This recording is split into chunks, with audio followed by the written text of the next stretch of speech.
It's been almost a year since Tom Mulcair took over the reins of the NDP. We have to rally progressives of all stripes. Long day, but for you, an extremely exciting one. There have been lots of issues, from the oil sands to Quebec, from the Senate to his own style. When will the Prime Minister take responsibility for his senators? All that and lots of attacks from both the Conservatives and the Liberals. But polls suggest Mulcair and his party still sit firmly in second place. This week, he's our guest to talk about all that and more.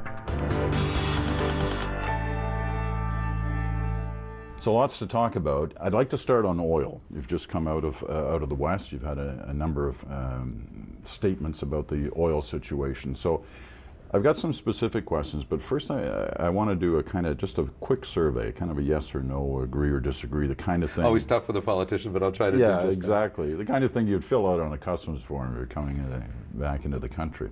But let me try it anyway. If you were Prime Minister today, would there be anything different about the current operation of the oil sands in Alberta? Not future operations, but current. Would anything change? Yes.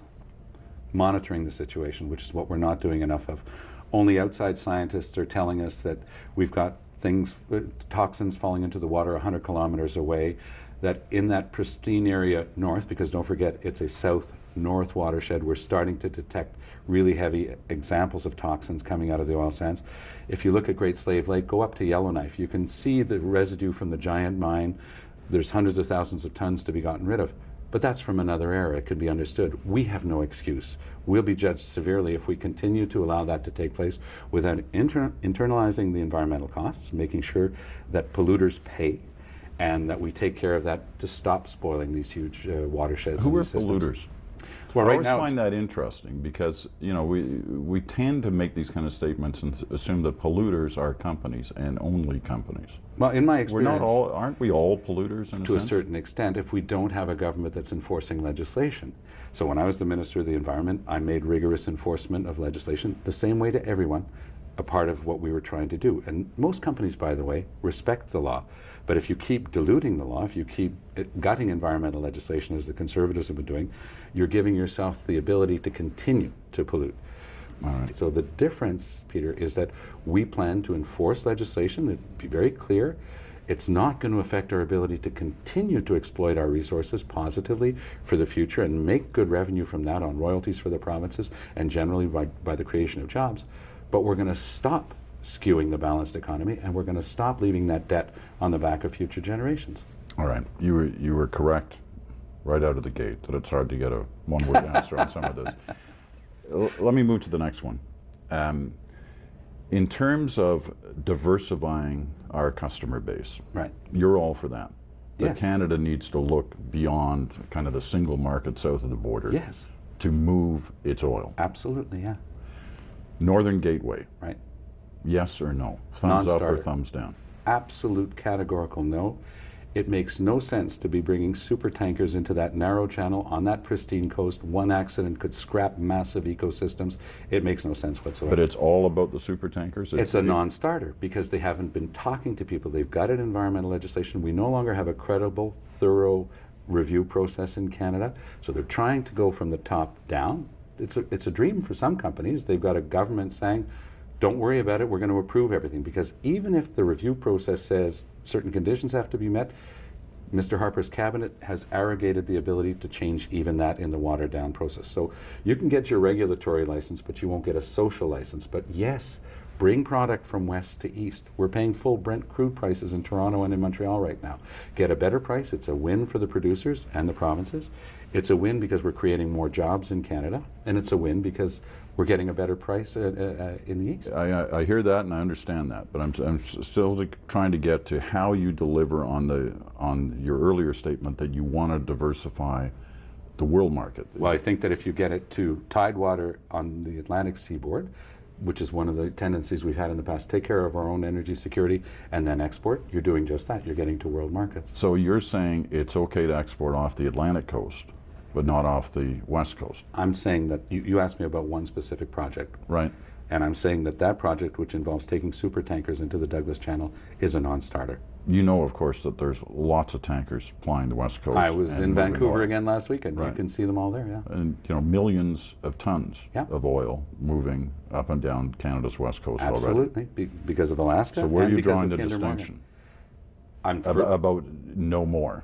You Well, know, have I'm we ever reached a limit, or is it a certain kind of tanker, or what is the problem? No, I've not said no more. What I have said is it's a non-starter to be building that pipeline by that company into the Douglas Channel. It's too dangerous, and we've been very categorical about that. Are there other possibilities? Probably. Doubling the Kinder Morgan pipeline? That's one of the things through that's on the table Vancouver? right now, but you can't trust the system they've put in place. We no longer have credible, thorough environmental reviews in this country. They've gutted that legislation. You know, Peter, I meet with the leaders of those companies, and what's interesting is the forward-looking ones understand that this is a poison chalice that the Conservatives have given them. Sure, some members of their board of directors look at that as a gift, saying, we've gotten rid of environmental reviews in Canada. The problem is, if the public is not on side, you're not going to build. All right. To summarize then, on the West Coast element of the movement of oil story, you're against Northern Gateway because of where the pipeline would end and the kind of tankers that would be used to move it to, say, Asian markets from there. Exactly. You're and not there's a against... subjective element as well, which is the company involved, which is Enbridge. And I think that there's a huge problem of credibility. Given your with that concern over its past record. Given their past record, Right. period, what they've Okay. actually done. But you're not against exploring the opportunities of a different pipeline to a different exit point, still using tankers on the West Coast. You can't decide that in advance. Adding tanker traffic here, what are the results going to be? Are you going to measure that objectively? Talk of reversing a pipeline, for example, to the east instead of building a new one. Are you going to have a credible process to determine whether or not the additional corrosion is going to increase danger? That's a really big debate. The public has a right to real information. Unfortunately, with the Conservatives, it's all bullying, pushing it through, get out of the way, attacking environmentalists, using very strong words to say anybody who even asks about the environment is someone who's against Canada, using really tough words against people. That's not going to get them anywhere. You've noticed, as I have, that none of this has actually started being built. We're still far from it because of that behavior. All right, let's move from oil to the Senate. Another sticky subject. You know, it's no secret that your party has been against the Senate for decades, for ages. There is no secret about that. Right. What's the point of bringing it up now?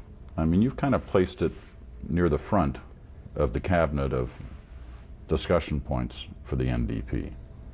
I mean, this is a no-win, is it not? I mean, It's a you're not going complex to issue. abolish the Senate. Well, no. The simple fact of the matter is you don't wake up the day after an election and snap your fingers and say, poof, you're gone. No, it doesn't work that way. But you'd have to work with the provinces and territories, something Mr. Harper doesn't like to do. He's talked forever about how bad the Senate is, and yet he's stuffed it with more bag men and party hacks than anyone ever in the history of Canada. But wouldn't you have to do the same thing? Well, I mean, if you were really serious... No, my priority would be to sit down and start working with the provinces and territories to abolish it. Fine, but at some point you'd still have to have a Senate vote in favor of that.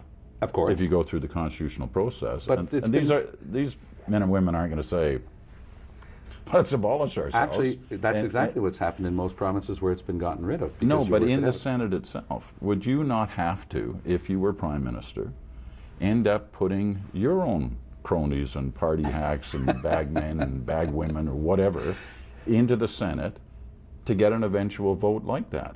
And I ask that because it's like, what's the point of having this discussion? Is anybody really focused on that? Well- I mean, is this the kind of issue you want to go to the people on?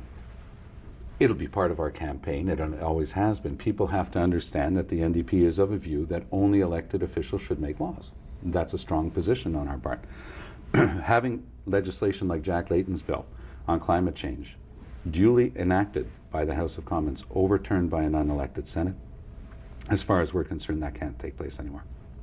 Let's move to another issue, 50 plus 1. Some of your favorite numbers. We're talking obviously about Quebec and what kind of a vote would be necessary to engage in negotiations with the rest of the country over possible departure from the Federation. What is the point on that one? I mean, I understand that you've got a base in Quebec. You're extremely popular in Quebec. This doesn't seem to have hurt you in Quebec. But it's raised all sorts of questions in other parts of the country where you want to branch out. What's the point? We have the advantage of saying the same thing in Calgary that we say in Quebec City. We've been clear. This has been our policy for 8 years. It's called the Sherbrooke Declaration, and it's part of who we are. We also looked at the so-called Clarity Act and said the same thing that most constitutional scholars say: it's anything but clear. We actually give examples of what a clear question would be, very much on the model that Westminster has just agreed to with Scotland. By the way, 50% plus one is what the mother of all parliaments has just agreed to as well. And yes, Peter, in a democracy, the side that wins, wins. That's what Westminster has just said, and that's what we're saying. Well, but that doesn't give me mean the strongest argument. Let's assume the question is clear and that everybody agrees on right. it. What is the strongest argument that 50 plus 1 is enough to enter into those negotiations, especially when everyone else seems to argue outside of Quebec, or most everybody outside of Quebec, including some of your own party leaders provincially, that you need more than that? Once all the subjective elements are clear, the question, the vote count, everything is done clearly and everyone respects the rules, then in a democracy, 50% plus 1 wins what? And then the Supreme Court says that again. That is the mandate that you would take to the negotiation. And if it's a tight-run thing, that will affect the quality of your mandate and what you can negotiate. But I have confidence in one thing, because I was there in the front trenches in 1980. I was there fighting tooth and nail in 95 for Canada in Quebec. So I have no lessons to receive on anyone, from anyone on that. I believe firmly that we've got one of the best countries in the world. I'll continue that fight. But I also understand that what's the Liberal... the importance of bringing this up now? I mean, well, as you said, your it's party... a context. I know, but your party is clear on this position, has been for 8 years. But you brought it out once again. No, with respect, no. What happened was the Bloc Québécois had a motion on the table at the beginning of the session. So you have to be consequential with what you've been saying. And we state what a clear majority I get that, but you've raised the 50.1 argument again. It's been there all along, and for 8 years. Yeah. Yeah, but I mean, you've raised it once again. It's out there, and it's there's no doubt that it'll be used against you by other parties. So you're Let obviously them try. prepared to have that fight. I'm not shy about that. But is there something else that's going on that, I mean, nobody knows Quebec provincial politics better than you in terms of the national leaders. Are you concerned that we're heading quickly towards another situation where there could be another referendum vote? I know Pauline Marois, and I know her government very well. I know most of the major players in her government very well and personally, and I know that they've never given up on that. But would they it have a very surprise slim you minority. if they call for a referendum vote in the near future? In the near future, impossible. They have a very slim minority government. Right. And so I don't think that it's on the table. But I'm also convinced of this, having been through those 2 referenda. If there is that clear question, do you want to leave Canada, yes or no? I know what the result's going to be. And that's why there's no point playing the game that the Liberals play, which is to say, well, we won't tell you what the number is. It's whatever you get plus 1. That's never going to work. That's provoking people. That's always been the art of the Liberals, to provoke that fight with Quebec, turn around to the rest of Canada and say, good thing we're here, because look at how they're behaving. We take a different approach. Jack Layton's approach and my approach has always been open, honest dialogue. Unlike Stephen Harper, who mused darkly about building firewalls, I've spent my career trying to build bridges. I know Quebec, as you just said, and I also know Quebecers. And if we do that, we'll keep this extraordinary, great country of ours together. You've raised the Liberals a couple of times. They're going through, as every party goes through when they go through a leadership race, the opportunity to raise their profile. And it seems to have had some impact on polls. Most of them should still show them in 3rd place, but moving up a bit at the expense of both other parties. Are you worried about the Liberals? No, and I'll tell you why. The Liberals have spent decades flashing left and turning right once they were in power. Classic example, Kyoto. They signed Kyoto for partisan political purposes, but under the Liberals, Canada had one of the worst records in the world of increases in greenhouse gases. They talked about daycare, 13 years in power with a majority, did nothing until the very end. It's not in place. And then they complained that they got thrown out of office by the voting public, but they had never done it. People are tired of that. With the NDP, people will vote for the change they want and actually get it. But they seem to be talking about a degree of change, the Liberals, whether it is simply in the look, in the appearance of the person who seems to be the front runner in their race, the ground that he's staking out, which is different than yours on some of the key issues we've been discussing here in this program. If we take an issue like the first one we talked about, which was the oil sands, you can't say that you're going to half enforce environmental legislation. You can't wink to Canadian electors saying we're going to be on a track for sustainable development, but don't worry, once we're there we'll never do it, which is what the Liberals have always been about. So there's a big difference between a one-liner and a slogan and trying to come across to the public as saying, you know, bring us back and everything will be fine. People remember what the Liberals have been about. People see what's going on. Do you think Justin Trudeau is a one-liner, sloganeering politician? You were a huge fan of his father, right? I did. I admired his father. Is he his father? I have no comment to make on any of the candidates in the Liberal leadership race, and I'll tell you why. Whoever becomes their leader will be their 7th leader in 9 years. I'm going to let them sort themselves out, but I'll go further. When I was running for the NDP leadership, Mr. Harper, for reasons known only to him, decided it was opportune for him to start getting involved in my leadership race. To be honest with you, I took it as a bit of a compliment that he didn't want to see me as his adversary, and maybe that's proven that he was right not to want that. But I will not stick my nose in the leadership race of another party. It's important in the lifeblood of our institution in Parliament. I'm going to let them sort themselves out. That doesn't mean we're not taking notes. Will the Prime Minister continue to defend this blatant abuse of public funds or stand up for taxpayers? Right, Honourable Prime Minister. Mr. Speaker, Obviously, you disagree with Stephen Harper on a lot of issues, and you show that all the time. But do you respect his ability to debate you in the House of Commons? Oh yeah, and actually, I mean, I always disappoint part of our base when they expect me to demonize him. When I'm dealing with Stephen Harper, I see someone's husband, someone's dad, someone's son, someone's brother. I'm dealing with another human being. It's a big mistake, I think, on several levels in politics to personalize too much. If you're doing that and they change the person, then you've sort of lost your focus. But it can't be about the person. It's about what the ideas are. Otherwise, you can't talk to the public. If you just keep saying, well, this person's bad, that doesn't work. And to be quite honest, even though we'll slug each other in the House, if we bump into each other in the corridor after, we just shake hands and it's all smiles. It's a professional life that we're both involved in, and we both get that. He's also very structured. He's very determined. And I think that makes it a little bit easier for us to contrast, because in the next election, Canadians will have a clear choice. They'll have a choice between Mr. Harper's government that wants to add 2 years before you can get your old age security, wants to take $36 billion out of the projected transfers for health care. We think that that's wrong, and they'll have an NDP proposing to form a government. With all the experience people have seen, you know, we've been in power in 5 provinces and 1 territory. They know that, with the notable exception of the one NDP government in Ontario, which had serious problems, that generally we've been very good at balancing. You can't resist taking the shot at Bob Rae. I didn't mention his name.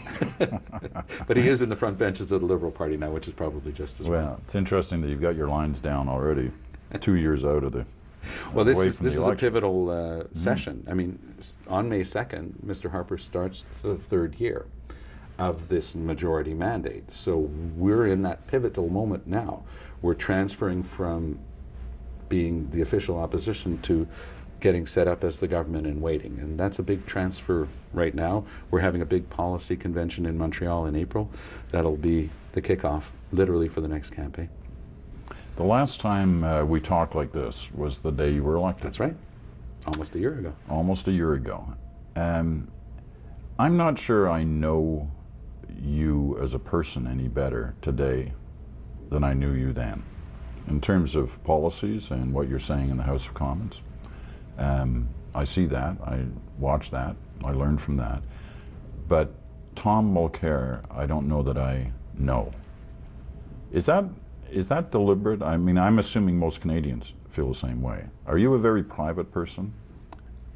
When you do large, cover stories in national news magazines where you talk about, you have pictures of your life and your family, you're exposing yourself a little bit. But Catherine and I, although working together a lot in politics, Catherine's got her own busy career. Our sons have their own busy lives, and we're grandparents now. So We are very proud of our family and all the accomplishments of our kids, but we try to share our lives, but while respecting the priority of keeping our family. We talk about our family lives, and there have been a number of profiles done, but no, you probably won't. When we go snowshoeing as a family, and we've got a 4-year-old granddaughter who beats us all, we don't bring a camera with us, and we're making that a priority to have that family life as part of us. Last point. You do realize, of I've always been worried about the last one. No. Well, this is the toughest one you'll get. You realize, of course, you got to go back to the 1890s to see the last Canadian Prime Minister who had a beard. Yes, I know. It's rampant barbicide. People always just shave them off. And Philippe Couillard, an old friend and colleague from Quebec City, at the beginning of his leadership race, he's always had a beard. He shaved his beard off, but he grew it back. So I guess you can hold on to it. You won't be doing that? No, I started law school when I was really young. I was 18 when I started law school at McGill, and I grew whatever whiskers I could to try to make myself look a bit older. Catherine and I have been together since we were 19, and so she's always known me with a beard. I shaved it off once as a lark because we were going to see Greece with some friends, put some shades on, shaved the beard off, greased my hair back, and nobody recognized me, so that was kind of cool. But other than that, it's We'll been have to there all keep an along. eye out for that. Thanks so much for this. Pleasure.